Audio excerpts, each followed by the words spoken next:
नमस्ते everyone, welcome to healing live.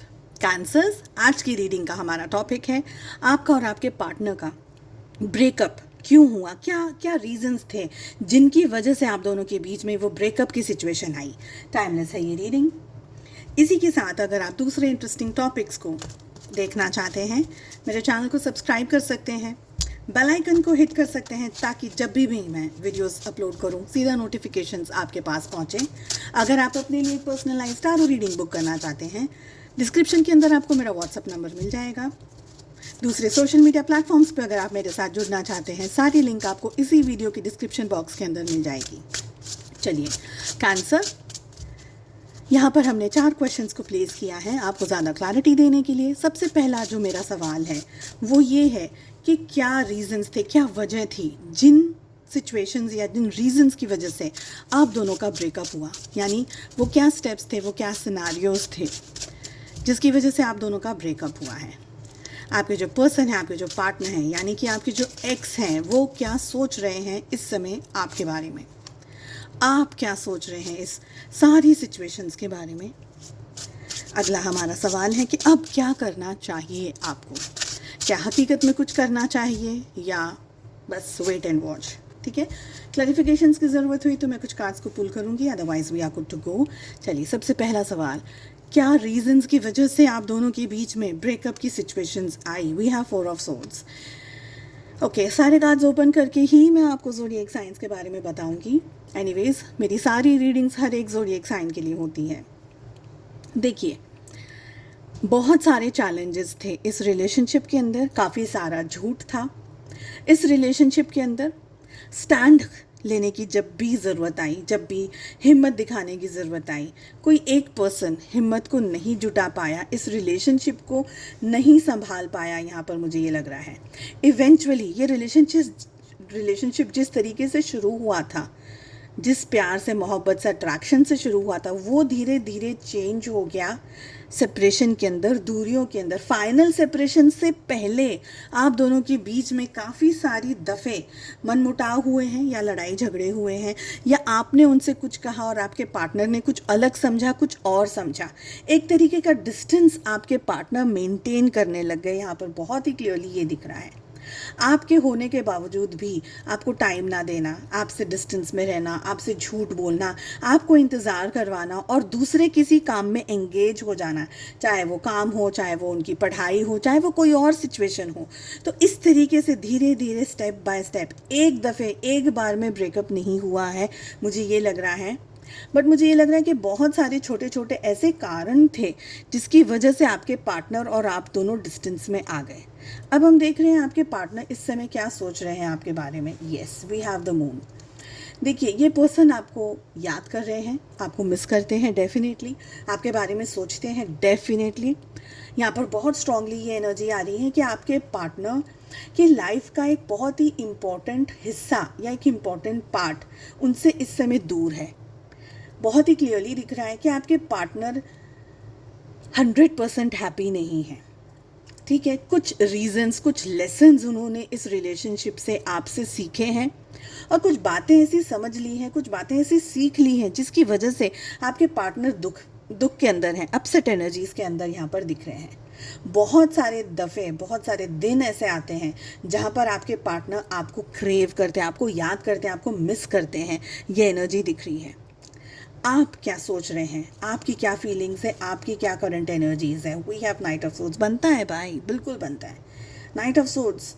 आप अपने क्वेश्चन के आंसर्स चाहते हैं उनसे, आप जानना चाहते हैं कि क्या हो गया रिलेशनशिप में ऐसा कि आप दोनों के बीच में डिस्टेंस आ गया, दूरियां आ गई। क्या आपके पार्टनर ने ऐसा क्या था कि आपके पार्टनर आपसे दूर चले गए। आप सब कुछ जानना चाहते हैं, आप लड़ना चाहते हैं, आप झगड़ना चाहते हैं, आप एक्शन लेना चाहते हैं, आप बात करना चाहते हैं, क्योंकि ये ख्याल कि क्या हुआ, क्या मेरी गलती थी, मुझसे कहाँ मिस्टेक्स हुई, इतना सब कुछ संभालने की कोशिश की, इतना ये किया, इतना वो किया, ये सब कुछ के बावजूद भी ब्रेकअप का कारण अब तक आप समझ नहीं पा रहे। तो आप सच में जानना चाहते हैं, आप क्लियरिटी चाहते हैं, आप सब कुछ उनसे पता लगाना चाहते हैं कि क्या हुआ, खुल के बताओ। मुझे लगता है कि आपके पार्टनर ने आपको एक ठीक एक्सप्लेनेशन भी नहीं दिया है। आपको सच में बताया भी नहीं है, बस ऐसे ही कोई रीज़न दे दिया होगा, कोई बहाना बना दिया होगा, या शायद कुछ भी नहीं कहा एंड वो चले गए आपकी लाइफ से। आगे क्या करना चाहिए आप लोगों को, क्या एग्जैक्टली आप लोग इस रिलेशनशिप में कर सकते हैं? We have the lovers. After the blue the lovers की एनर्जी आ रही है। देखिए, मैं कुछ आगे कहने से पहले ना एक बार इसको क्लैरिफाई करना चाहती हूँ। तब तक मैं आपको ज़ोडिएक्स बता दूँ क्या सबसे ज़्यादा साइंस आ रहे हैं। देखिए, सबसे ज़्यादा जो हमारे पास साइन आ रहे हैं, सबसे पहले तो पाइसेस की एनर्जी आ रही है, ठीक है, बहुत स्ट्रांगली पाइसेस की एनर्जी आ रही है। जेमिनी की एनर्जी आ रही है बहुत स्ट्रांग, मिथुन राशि। उसके बाद में हमारे पास में जेमिनी, लिब्रा, एक्वेरियस, मिथुन, तुला और कुंभ राशि की एनर्जी बहुत स्ट्रांग आ रही है। 10 ऑफ कप्स की एनर्जी आ रही है। ओके, सो क्लैरिफिकेशन में 10 ऑफ कप्स आ रहा है। यहाँ पर हमारे पास में कैंसर, स्कॉर्पियो, पाइसेस, कर्क, वृश्चिक और मीन राशि की भी एनर्जी आ रही है। ओके, तो क्या हो गया, अब आपको क्या करना चाहिए? आप में से बहुत सारे लोग किसी ऐसे पर्सन से डील कर रहे हैं जिनकी ऑलरेडी एक फैमिली है, जिनके बच्चे हैं, आइदर उनके हैं या आपके हैं, या आप दोनों के भी हो सकते हैं। आपका और उनका जो रिलेशनशिप है ना, ये एक ऐसा ही रिलेशनशिप नहीं है जस्ट आंखें मिल लिए, बातचीत हो गई, एक फ्लिंग हो गया, एक कुछ ऐसा हो गया कि रिश्ते में हम बंध गए। ऐसा नहीं है आप दोनों का रिश्ता। ये एक पास्ट लाइफ रिलेशनशिप है, ये एक पास्ट लाइफ कनेक्शन है, जहाँ पर आपका और आपके पार्टनर का पिछले किसी जन्म का नाता है, रिश्ता है। आप यहाँ पर बहुत सारे लेसन्स एक दूसरे को सिखाने आए हैं, एक दूसरे से सीखने आए हैं। और एक बात मैं आपको बता दूं, आप लोगों का जो रिलेशनशिप है, इसका एंड मैरिज हो ये ज़रूरी नहीं है, मगर एक बहुत ही स्ट्रॉन्ग एनर्जी यहाँ पर मुझे फील हो रही है, जो मैं शेयर कर रही हूँ आपके साथ में। आप उनकी लाइफ में ना एक लाइट की तरह आए हैं, एक डिवाइन लाइट की तरह आए हैं, एक ब्लेसिंग की तरह आए हैं।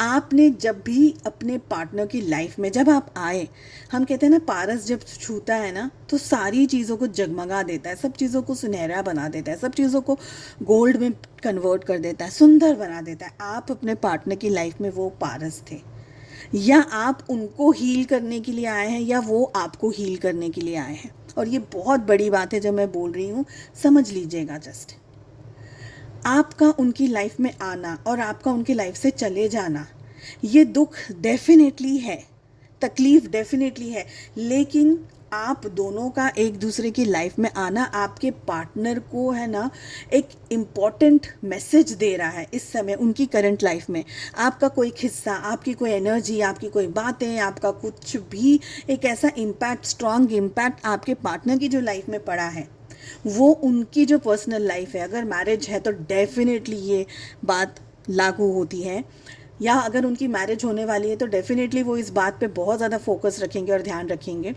कि आपने उनको बहुत कुछ सिखा दिया। मतलब आपने उनके ऐसे पार्ट को, ऐसे पोर्शंस को हील किया है, उनके दिल को, उनकी आत्मा को, उनकी रूह को इस तरीके से आपने हील किया है जो कोई और नहीं कर सकता था। तो इवेंचुअली आपकी और उनकी शादी हो ये ज़रूरी नहीं है, मैं ये कह रही हूँ। ब्रेकअप हुआ है, लेकिन आपने उनको जो एनर्जी दी है, आपने उनको जो सिखाया है, वो कोई नहीं सिखा सकता था। और इसी के लिए आपका उनकी लाइफ में आना एक हीलिंग की तरह था। भले ये हीलिंग आप दोनों को बहुत ज़्यादा तकलीफ़ दे के गई है, बहुत ज़्यादा दर्द दे करके गई है, मगर अगर आप इनकी लाइफ में नहीं आते ना, आप अपने पार्टनर की लाइफ में नहीं आते, तो ये अपनी लाइफ में कुछ ऐसी गलतियाँ करते, कुछ ऐसी गड़बड़ करते जो सोल लेवल पे होती। हम फिज़िकल लेवल पे नहीं बात करें, हम सोल लेवल पे बात करें। तो उस हायर एनर्जी को आपकी ज़रूरत थी, आपकी अच्छाई की ज़रूरत थी, आपके टच की ज़रूरत थी, आपके पारस की ज़रूरत थी। ये बहुत मुझे स्ट्रॉन्ग ये वाली एनर्जी आ रही है। आई डोंट नो ये कितने से रेजोनेट करेगी, बट ये वाली एनर्जी बहुत स्ट्रॉन्ग आ रही है। कमेंट करके ज़रूर बताइएगा आपको रीडिंग्स कैसी लगती हैं, और ये वाली जो एनर्जी मैंने आपको पारस वाली बताई है, ये कितने से मैच कर रही है। एंड आई होप आपने चैनल को अब तक सब्सक्राइब कर लिया होगा, नहीं करा है तो प्लीज़ कर लीजिए, मुझे मोटिवेशन मिलता है। एंड हम मिलते हैं अगली रीडिंग में। अपना बहुत ज़्यादा ध्यान रखिएगा। Take care, bye bye.